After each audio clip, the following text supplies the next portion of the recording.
এই রায়ে মোট আসামি ছিল 16 জন। তার মধ্যে অন্যতম ছিলেন স্থানীয় এমপি সাইফুল ইসলাম, তাকে মৃত্যুদণ্ড দেওয়া হয়েছে। আশুলিয়া থানার ওসি AFM শাহেদ রনিকে মৃত্যুদণ্ড দেওয়া হয়েছে। SI আব্দুল মালেককে মৃত্যুদণ্ড দেওয়া হয়েছে। ASI বিশ্বজিৎ শাহকে মৃত্যুদণ্ড দেওয়া হয়েছে। কনস্টেবল মুকুল চোকদারকে মৃত্যুদণ্ড দেওয়া হয়েছে। রনি ভূঁইয়া যুবলীগ সদস্য, তার মৃত্যুদণ্ড দেওয়া হয়েছে। যাবজ্জীবন কারাদণ্ড, অর্থাৎ মোট 6 জনের মৃত্যুদণ্ড দেওয়া হয়েছে।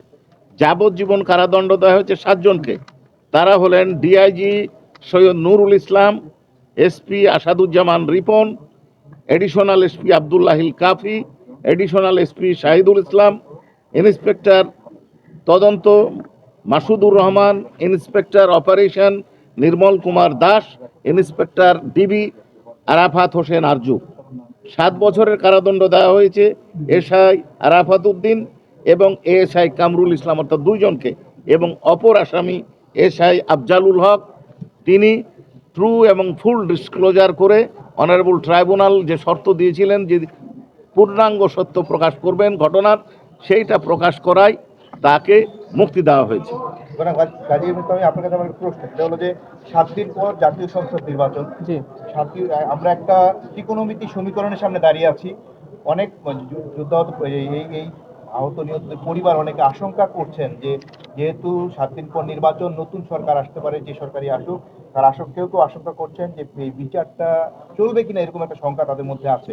প্রসিকিউশনের মধ্যে একটা শঙ্কা আছে, কোন দল ক্ষমতায় আসে সেখানে সেই সমীকরণ আপনাদের সাথেও আছে।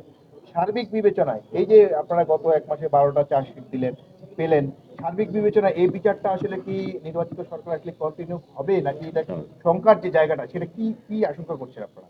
জি, একটু উত্তরটা আমি দিচ্ছি।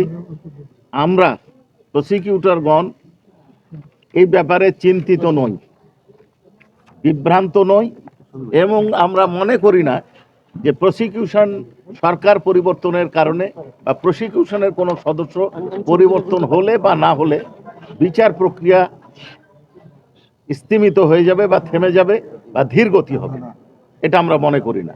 বাকি রাজনৈতিক বিষয়ে মন্তব্য করার কোনো ইচ্ছা আমাদের নেই।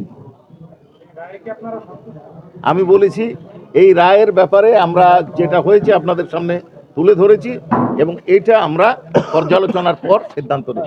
রায়ের পর একজন আসামি চিৎকার করে বলেছে আগুন দিয়েছে কনস্টেবল মামুন, তাকে আসামি করা হয় নাই।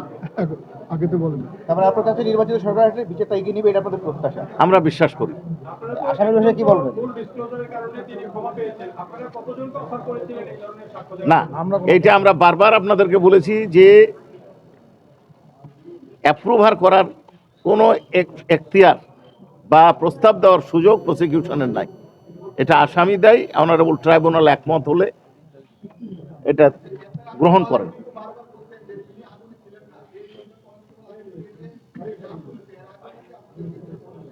তাদেরকে আসামি করা হয়নি কেন? আমাদের কাছে বলেছে এই কথাটার ব্যাপারে তদন্তকারী কর্মকর্তা আমাদের কাছে যে রিপোর্ট দিয়েছেন তাতে উনি বলেছেন এই মর্মে কোনো তথ্য আমাদের কাছে নাই।